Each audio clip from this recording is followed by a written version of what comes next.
أعوذ بالله من الشيطان الرجيم. بسم الله الرحمن الرحيم. وما كان المؤمنون لينفروا كافة فلولا نفر من كل فرقة منهم طائفة ليتفقهوا في الدين ولينذروا قومهم إذا رجعوا إليهم لعلهم يحذرون. صدق الله العظيم. أعوذ بالله السميع العليم من الشيطان الرجيم. بسم الله الرحمن الرحيم. الحمد لله رب العالمين وكفى والصلاة والسلام على خير خالق الله محمد المصطفى صلى الله عليه وعلى وسلم آله وصحابه والتابعين وتابعيهم بإحسان إلى يوم الدين ما بعد. ọpẹ́ ni fún Ọlọ́run. alhamdulillah. adúpẹ́ ní ẹ̀kan sí. alhamdulillah. àwa parí ọpẹ́ pẹ̀lú gbólóhùn alhamdulillahi rabbil alamin. fún oore àánú tọ́lọ́ba tó ṣe fún wa. ó ní ká máa bẹ́lẹ́bẹ́lẹ́ ilé ní. ó tún fún aláǹfààní ká pàdé lé ní. ó fún aláǹfààní ká sọ̀rọ̀ Ọlọ́run fẹ́ náà láǹfààní kẹ́ máa gbọ́rọ̀ Ọlọ́run. ládàá ká sọ̀rọ̀ Ọlọ́run ládàá ká gbọ́rọ̀ Ọlọ́run lọ́mọdún aládàá náà. àmín. àkíyín kó àbọ̀ kára náà kó àbọ̀ sí déètò yín ètò wa hadithul khamis. hadithul khamis. kọlọ́ọ̀bà alẹ́kọ́lá kí ó gbà ní jésù fún wa. àmín. fún àti aláǹfààní àti wà pẹ̀lú wa ní ọ̀sẹ̀ tó lọ.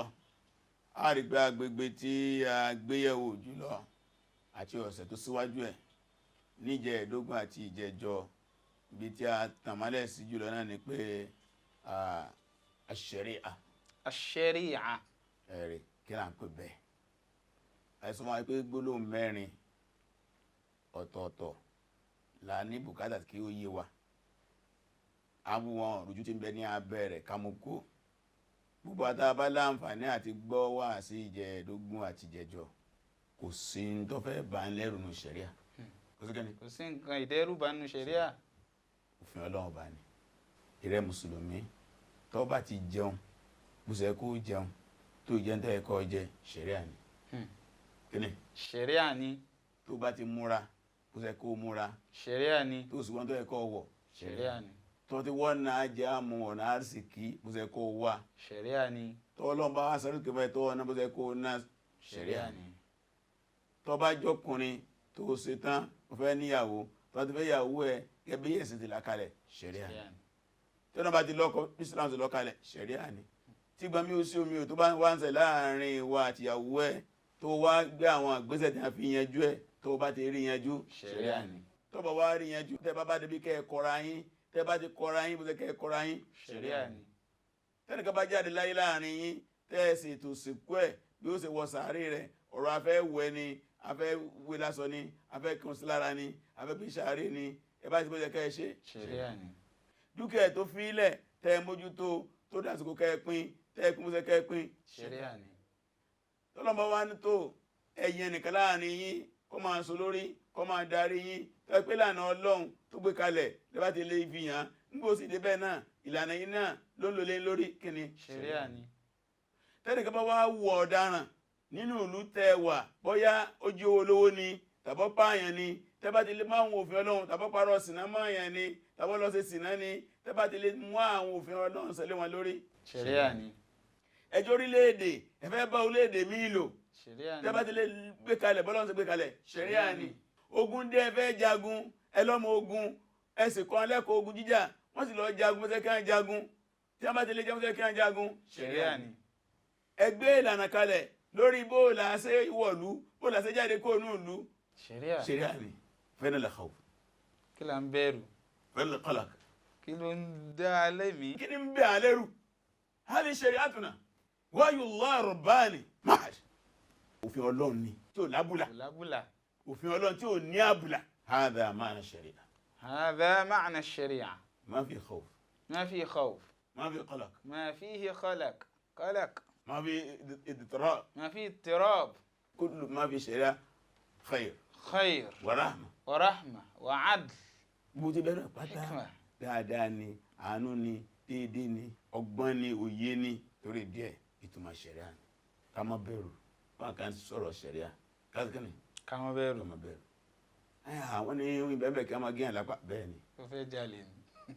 wọ́n fẹ́ kí a sọ̀rọ̀ lóko bẹ́ẹ̀ ni tí ọba sí ẹ̀bẹ̀ òfin ò pé bẹ́ẹ̀ ni ó sì kíni òfin ò pé gbogbo òfin jọba sí láyé tí ọba sí offence and punishment bẹ́ẹ̀ òfin ò sí kíni ọ̀rẹ́ tí kò fin. kódà àwọn amòfin náà máa pé ó ti pè sí Nàìjíríà kò sófin ká pọ́lísì yẹn kéèyàn ju pure water sílẹ̀ ilẹ̀ lásán gan ó lófin torí díẹ̀ torí díẹ̀ ṣẹ̀ríà nù gbogbo àyà tẹ́ ń pè ní àwọn àyà tó ń bá ilẹ̀rù jù náà Al-Qur'ani kò pé 20 kò sí kíni kò pé 20. àyà Al-Qur'ani sílẹ̀ ní 6,000 gbogbo yòókù wa ń kọ́ rahma bushra ìròdùnú àánú ìkẹ́ torí díẹ̀ àwọn abẹ́yẹ gbólóhùn kejì wòlé ni al-fiqh alifiki ó yẹ pé eléyìí rè àti sọ lọ kì ní jẹ́ fiki nítumọ̀ lọ́dọ̀ àfẹ́sọ̀ gbé tá a fẹ́ sọ ni pé tẹ́ bá sọ pé fíkìú téèyàn bá gbọ́ kò wá kí síyàn ni lórí. wá síyàn lẹ́mìí lẹ́yìn náà kí n là ṣe pọ̀ rẹ̀ pẹ̀lú ṣẹ̀ríà níbo ni a ti papọ̀ níbo ni a ti yàtọ̀ gbọ́dọ̀ kí ni ibo náà ti papọ̀ ibo náà ti yàtọ̀. àgbọ̀ ìkànnì ṣẹ̀ríà lélẹ́yìí o fíkìú lélẹ́yìí kí la fi dá yàtọ̀ gẹ́gẹ́ kí la fi dá wọn yàtọ̀. eléyìí ṣẹ̀ríà ni eléyìí fíkìú lélẹ́yìí náà. al-fiqh anna al-fiqh al-islami. wọ́n tó bá sọ pé fíkìú islami ẹ̀rí pé ńgbà tá a fẹ́ sọ ṣẹ̀ríà ni ash-shari'atu al-islamiyya. ash-shari'atu al-islamiyya. ẹ̀rí al-fiqh al-islami ṣẹ̀ríà jẹ́ mu'annath ló jẹ́ ash-shari'atu al-islamiyyatu. fíkìú jẹ́ mudhakkar. al-fiqhu al-islami. nígbà pé fíkìú islam fíkìú islam nígbà pé bẹ́ẹ̀ kẹ́ni fiqhu islam. kí làwọn pè bẹ́ẹ̀. huwa amalu aqli al-muslim. tí a bá sọ pé fíkìú òun náà ni àbájáde iṣẹ́ làákàyè mùsùlùmí. àbájáde iṣẹ́ làákàyè mùsùlùmí. òun náà ń pè ní fíkìú ẹ lè rí fíkìú àfikẹ́ bá làákàyè mẹ́ ọpọlọ kan ti ṣiṣẹ́ kan ọgbọ́n kí ni ọpọlọ kan ti ṣiṣẹ́ kan. ó ti ṣèwádìí kan nítorí wáyé tó pọlọ yẹn wá mú jáde níwádìí à rẹ̀ ń pè ní fiqhu. náà.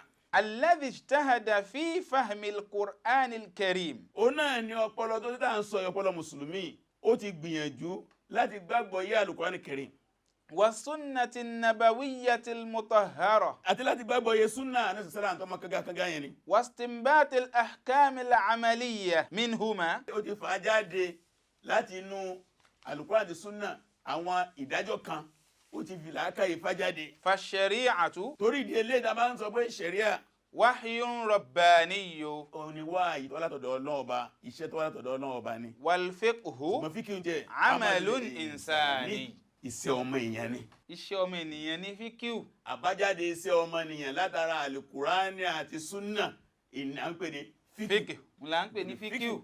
torí díẹ̀ ṣẹ̀ríà ò lè tí ì ṣiṣẹ́ a lè sọ ṣẹ̀ríà àdìṣẹ́ àbí kí fíkì kọ́ dá sí. ṣẹ̀ríà ò ṣe é múlò láìsí fiqhu. ìtumọ̀ ẹ̀nu àkọọ́lẹ̀ ní ṣẹ̀ríà digbidigbi kó àgbọ́yé rẹ̀. ọkà gbọ́yẹ ìjọ wa sọ ṣẹ̀ríà àtàbí sọ di sẹ́ni fíkì àkọọ́lẹ̀ nílé òtàrí ọmọbẹ̀nu Al-Qur'an ọmọbẹ̀nu súnà kò lè ti ṣe àbí kí fíkì kẹ́ kókún. fíkì ní okùn náà walakinna hadha al-fiqh fíkì tó à ń sọ yìí mundabatun fi ijtihadihi nǹkan tó ṣe pé àfòfin dé ni pẹ̀lú gbàtà bá ń ṣe wá díẹ̀ wa tafkirihi àti gbèrò rí ń pa rẹ̀ kalẹ̀ wa istinbatihi àti ìmú àwọn òfin yẹn jáde bi ma'ayir shar'iyya pẹ̀lú òfin ṣẹ̀ríà láfíde wa aqliyya àti òfin làákàyè la gbé kalẹ̀ wa lughawiyya àti èdè la fi gbé kalẹ̀ yaltazimu biha al-faqihu torí al-muslim. pé fakir muslim tó bá fẹ́ gbé kalẹ̀ òun láti tẹ̀lé àwọn òfin yẹn ẹ̀rí fíkì kan wá lásán fíkì sí kíni kíkan wá lásán. àwọn nǹkan tí yóò tẹ̀lé nǹkan mẹ́ta ni nǹkan mélòó nǹkan mẹ́ta àkọ́kọ́ ma'ayir ṣẹ̀ríà ma'ayir shar'iyya lábẹ́ òfin ṣẹ̀ríà ni wa aqliyya lábẹ́ òfin làákàyè ni wa lughawiyya. lábẹ́ òfin èdè ni ẹ̀rí òfin àwọn àkọọ́lẹ̀ àdásí làákàyè ọmọnìyàn àdásí èdè àdásí ẹ bá wá jẹ́ al-faqih muslim yaltazim biha dandan ni fún bí ma'ayir ṣẹ̀ríà ma'ayir shar'iyya wa ma'ayir aqliyya wa aqliyya wa ma'ayir lughawiyya wa lughawiyya. tí ó túmọ̀ sí pé èèyàn kan lè jẹ́ fàkíì lásán, èèyàn kan pé kó sùn kó jí kó sùn kó jí fàkíì là. وقد انفرد المسلمون بعلم ابتكروه. àti pé àwọn mùsùlùmí ọlọ́ọ̀bà àlékọ́lá ní kó pé àwọn ni wọ́n ní àkọ́kọ́ tí ó gbé ìmọ̀ kankalẹ̀ ìmọ̀ táwọn sọ eré ẹnìkan ní a ní àlébárù mọ̀ yẹn nínú ẹ̀sìn míì, àlébánú mọ̀ yẹn nínú òrí míì àfinú Islam nìkan. àwọn náà ní akọ́ ní anáà sí ni dèní. يعد من مفاخر تراثنا العلمي الإسلامي. ó wà nú ìmọ̀ tá a fi máa ṣe fáàrí àjogúnbá ìmọ̀ àwa mùsùlùmí pé aláwàlá ni ìmọ̀ yìí kò sínú ẹ̀sìn kan kò sínú orí kan. وهو علم أصول الفقه. òun náà ni ìmọ̀ usul fíkì. tó yẹ pé èèyàn ò lè gbàgbọ́ yé fíkì bidun usulihi. a lè gbàgbọ́ yé fíkì بدون أصوله. àbí ká mọ̀ usul fíkì. òun ni iṣẹ́ téèyàn máa ń ní tí a fi ní mọ̀ fíkì inú Islam kalẹ̀ ti bá kò sínú ẹ̀sìn mi kò sínú orí mi. náà. الذي به ينضبط الاستدلال فيما فيه نص. torí díẹ̀ ìmọ̀ yìí ó náà ní máa dé níta abẹ́ fi ṣe ẹ̀rí tó ní àkọọ́lẹ̀.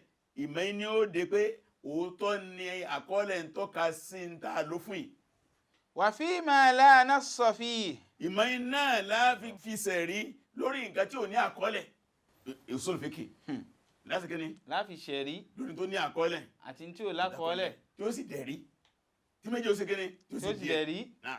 وحتى قبل أن يدون علم أصول الفقه. kódà kó tó di pé ilmu usul fíkì di nǹkan tí àwọn èèyàn ń kọ sílẹ̀ làwọn àfẹ́sì tí ń lò qabla asr tadwin. قبل عصر التدوين. so kó tó di pé ìmọ̀ ní àkọọ́lẹ̀ ní a ti lo usul fíkì inú ẹ̀sà mùsùlùmí wọn àkàpẹ́ usul fíkì ni náà.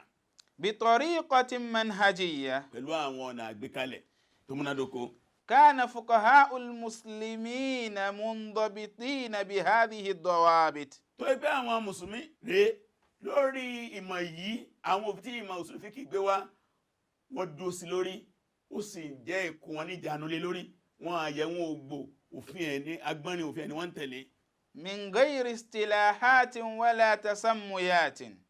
ṣùgbọ́n gbà yẹn o kò tí ì ní terminology kẹta ń lò fún kò tí ì lo kọkàn tí ń jẹ wọ́n sì ń lò fún gbèsè ayé wọn. الله أكبر. náà.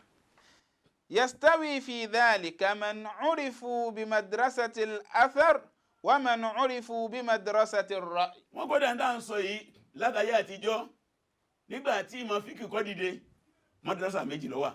madrasa àkọ́kọ́ ni مدرسة الأثر. àwọn tó pé ilé ẹ̀kọ́ wípé àkọọ́lẹ̀ nìkan ilá fi máa ṣòfin ẹ̀sìn.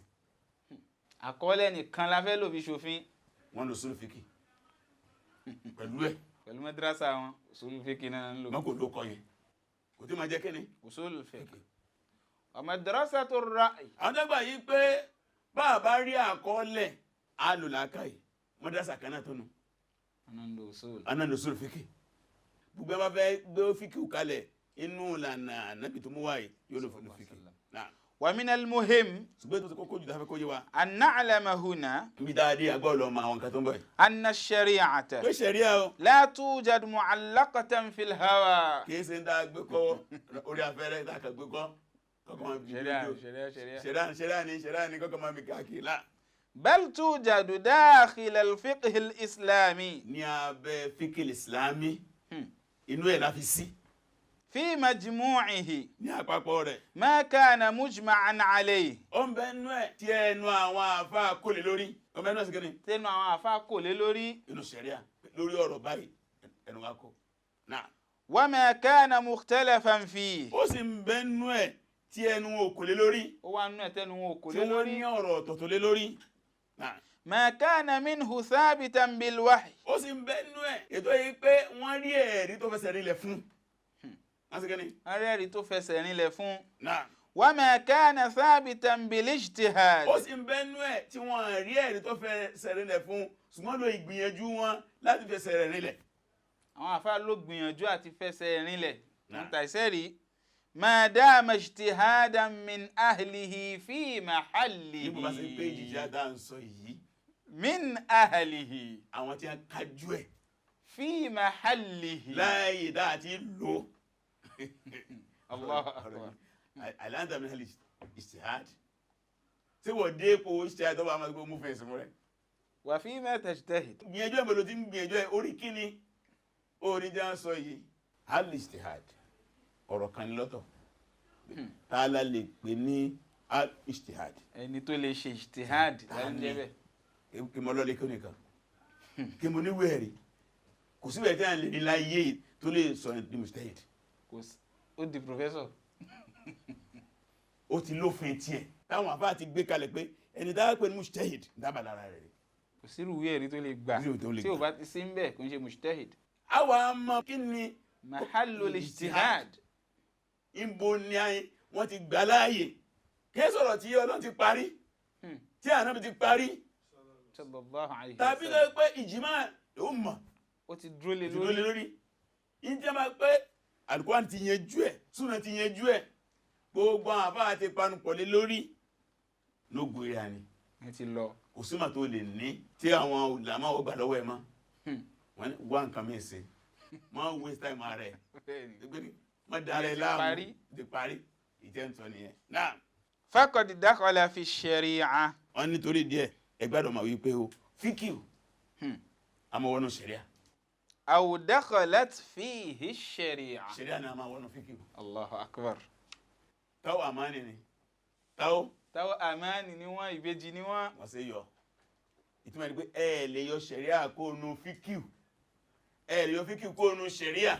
èjì ò ṣe é yà méjèèjì sọ́tọ̀. ó yàtọ̀ ṣùgbọ́n ṣẹ̀ríà ju fíkìú lọ ó nìyá tó pé inú ṣẹ̀ríà láti fa fíkìú jáde àbí bẹ́ẹ̀ni inú ṣẹ̀ríà fa fíkìú jáde ìṣẹ̀ríà láti yọ fíkìú. a lè wádìí láì rákọọ́lẹ̀ àkọọ́lẹ̀ kọ́ ní àkọ́kọ́ kí ló fẹ́ gbọ́ yìí. ìtí à ń sọ fún wa ní náà. walladhina yuriduna minna ṣùgbọ́n tí wọ́n ń fẹ́ fún wa lẹ́yìn tí wọ́n ń fẹ́ láàrin wa lẹ́yìn àwọn mùsùlùmí. an natakhalla an fiqhil islami. pé kí a pa fíkìú ìsìlámì tì kájú sẹ́gbẹ̀ gẹ́gẹ́ bẹ́ẹ̀ fíkìú ìsìlámì ṣe wà láì dálẹ̀ ẹ̀jù síbi kan. aw nulghiyahu tàbí ká jùnú ẹ má jẹ́ sọ̀rọ̀ fíkìú mọ́. min thaqafatina. mú ọ̀rọ̀ fíkìú kó inú ọ̀làjú wa Màlíkì sọ Abu Hanifa sọ Imam Awza'i sọ Imam Ahmad Hanbali sọ ẹ fi gbogbo yẹn lẹ̀. yuriduna fil haqiqa wọ́n ní tí a ń fẹ́ ni ẹ lọ́mọ tí a ń fẹ́ irú wọn fẹ́ ni pé. an nulghiya shari'ata kullaha min hayatina. ìjà ń dọ́gbọ́n sọ ni pé ẹ yọ ṣẹ̀ríà kúrò gbèsè ayé yín. ẹsìkẹ́ni. ẹ yọ ṣẹ̀ríà kúrò gbèsè ayé yín. bàbá ti yọ fíkìú kú ẹsìkẹ́ni. kò sí tó ń jẹ́ ṣẹ̀ríà mọ́. ṣẹ̀ríà wà useless. láì sí fíkìú. láì sí fíkìú. idh la wujuda laha illa fi batni hadha al-fiqh. torí pé ṣẹ̀ríà ò ní ìtumọ̀ inú fíkìú lásìkẹ́ni. láti lọ bá ìfàyọ ẹ̀rí náà. walakinna al-matluba minna. ṣùgbọ́n tá à ń fẹ́ lọ́dọ̀ àwa tá à ń bá sọ̀rọ̀ yìí. an nadkhula hadha al-fiqh. ó ní ká jọ fíkìú yìí kásìkẹ́ni. ká jọ. gárùbàlà kásìkẹ́ni. ká jọ fíkìú kí ká jù nù. náà. wa numayyiza bayna ma lahu tabi'u thabat. ká wá ṣàdáyàn rí i pé inú fíkìú yìí èwo ni ó ní àdámà kọ́ máa wà gbére tí ò gbọdọ̀ yí. tẹ́ǹpẹ́ ní thawabit. thawabit. náà. wa ma lahu tabi'u taghayyur. kásì mèwo nínú ẹ̀ ló lè yí. ntàfẹ́nu pé ká sọ pé ká yọ fíkìú ní gbèsè ayé kò ṣeé ṣe kákan wo èwo ni. èwo thawabit. thawabit. èwo taghayurat. أي الأحكام التي كانت صالحة لزمانها. ìta ń pè ní mutagayirat òun náà ni àwọn àdájọ́ tó pé àsìkò ẹnìkan ló wà fún ọ̀dà fásìkò ẹnìkan. ومكانها. àwọn ayé ẹnìkan.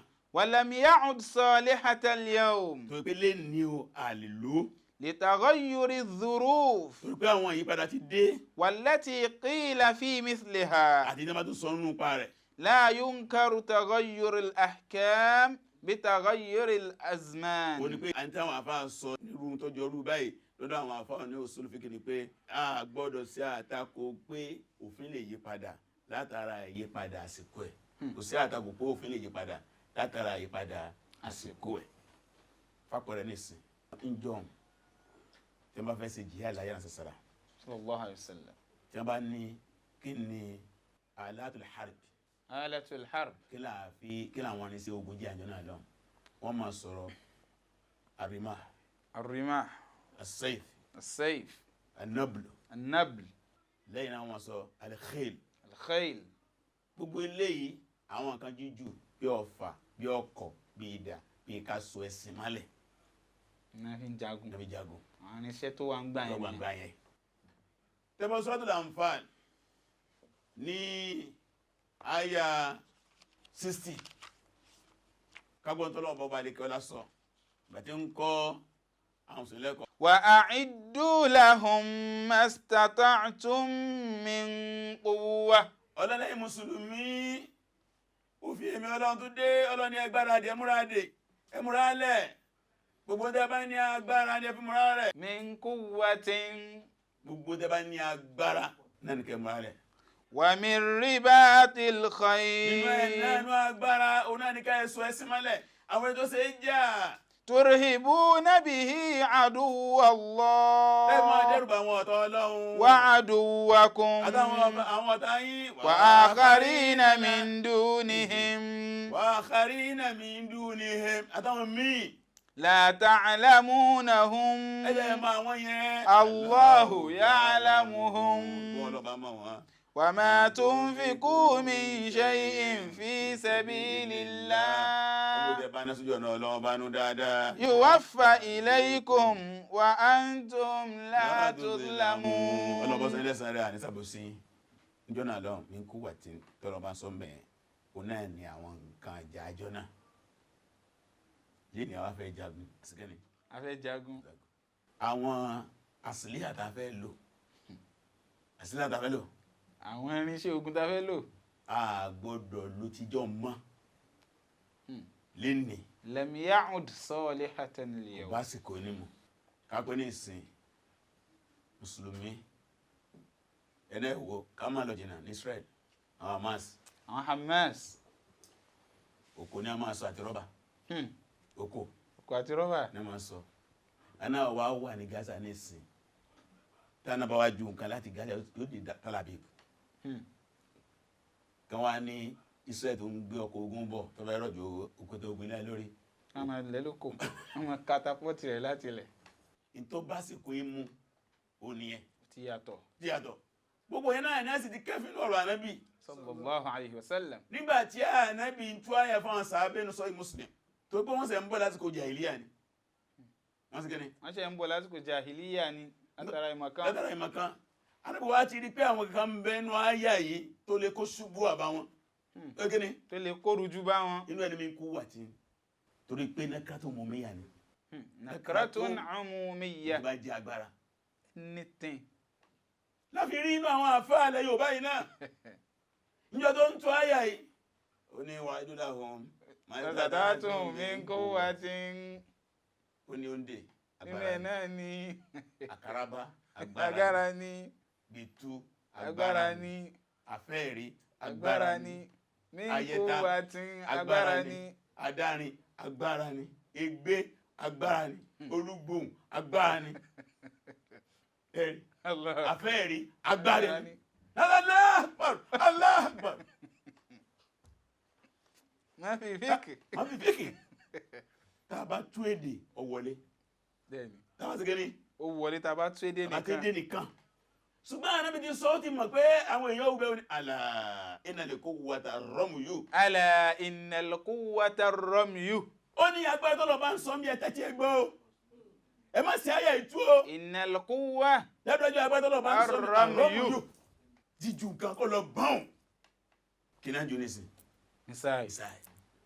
lẹ́fi rí njọ́ kan bẹ Khalid lọ sójú ogun Abakiri wa ń pàlàṣẹ ó dà haribuhum kama yuharibunakum. haribuhum kama yuharibunakum. ẹ bá wọn jà mẹsàn bá ń jà nípa sí bá ń jà ar-ramyu bir-ramyi. ar-ramyu bir-ramyi. as-sayf bis-sayf. as-sayf bis-sayf. an-nabl bin-nabl. nabl bin-nabl. ìtẹ́bá gbé wá ní kíni. nkẹ́ gbé kó wọn. tẹ́bá yọ̀dà. ẹ yọ̀dà. tẹ́bá yọ̀kọ̀. ẹ yọ̀kọ̀. tẹ́bá yọ̀bọ̀n. ẹ yọ̀bọ̀n. ìyẹn náà ń pè tasawa fil quwwa. tasawi fil quwwa. ẹ̀rí kí wọ́n jọ dọ́gba inú kíni. inú nǹkan agbára. àgbọ̀ wà lẹ́yìn. asikini. àgbọ̀rọ̀ wà lẹ́yìn. àgbọ̀ wà lẹ́yìn ẹ̀yin la wà lẹ́yìn.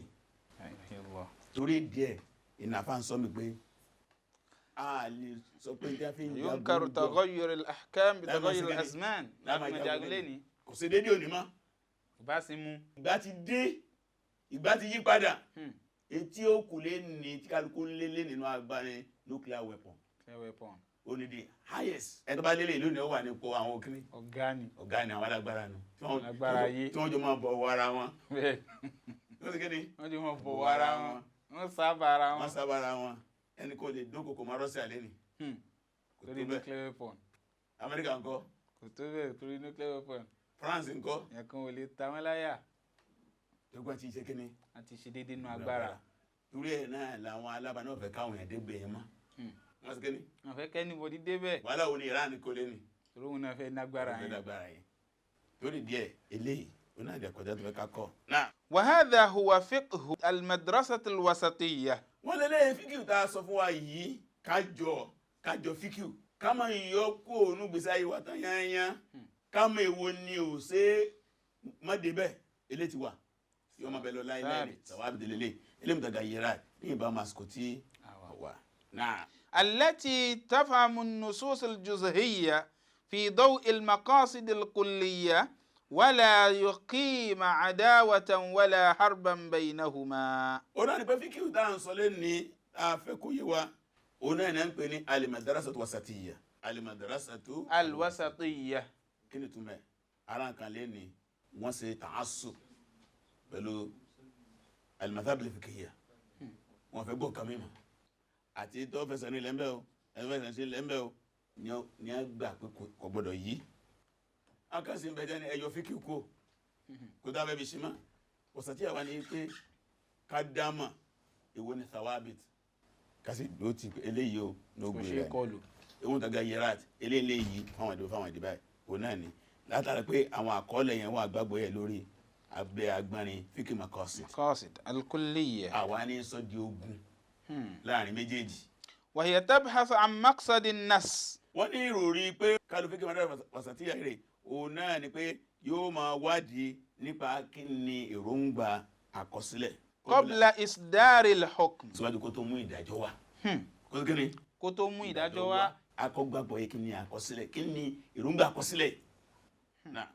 kama tafhamu an-nass fi daw'i siyaqihi. bẹ́ẹ̀ náà ni ó sì máa gbọ́ àgbọ́yé àkọọ́lẹ̀ yẹn ní abẹ́ bó ṣe wá táwọn ọlọ́ba máa ń lò. wa mulabasatihi. ẹgbẹ́ tó rọ̀pọ̀ mọ́. wa asbabihi. àti tó fà á tí àkọọ́lẹ̀ yẹn fi wá. wa tumayyiz bayna al-maqsad ath-thalith. yóò sì máa ṣe wádìí láàrin ìdí kẹta yẹn. wal wasilati al-mutaghayyira. kí sì làwọn ní sẹ́ńtì mẹ́lábẹ́ tó lè yí kí làwọn kẹta lè tó lè jẹ́ òyí. kama tula'im bi hikmatin bayna thawabit ash-shar'. yóò sì máa tún ṣàkíyèsí òye èròǹgbà tí mẹ́lá bẹ àwọn nǹkan tó yẹ pé ẹ̀sìn fẹsẹ̀ rìn lẹ̀ kò lè yí. wa mutaghayyiratil 'asr. yóò sì máa ṣàkíyèsí àwọn ìdásí ìgbà tí mú kí òfin yí.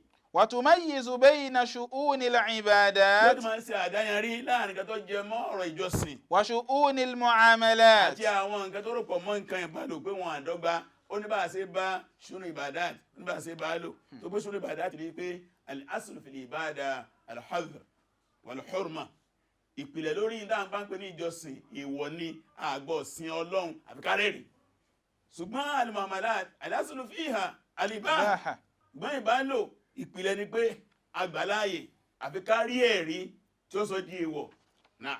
فالأصل في الأولى wọ́n ní ìpìlẹ̀ níbi ọlọ́kọ̀ọ́kọ́ tá a sọ ìbádà ìlànsọ yẹn الحظر èèwọ̀ ni má débẹ̀ ni. إلا ما أذن به الشارع àfi tí a sòfin ẹ̀sìn tó bá yóò dá sí ọlọ́run bọ́ba àlékọ́lá. حتى لا يشرع الناس في الدين ما لم يأذن به الله. títí ó ṣe pé ọmọ èèyàn ò ní sòfin ẹ̀sìn lórí ntọ́lọ́ọba àlékọ́ fọwọ́ sí tábàwọ̀ súrátù ṣúra ìdíkàwáyà 21. أم لهم شركاء ọlọ́run sáwọn èèyàn sẹ́tù ní olùgbọ́n bì kan ní. شرعوا لهم من الدين ما لم يأذن به الله. sáàkà tó ń bẹ́ẹ̀ bí kájá ń sòfin ẹ̀tọ́ lọ́pọ̀ fọ́ sí torí díẹ̀ lórí ọ̀rọ̀ ìbáadà ló gbére àní èèyàn lè yan náfìlà kan fúnra ara rẹ̀ kò lè yan náfìlà fúnra rẹ̀ àfi kí ni náfìlà ní Islam ní àyàn náà.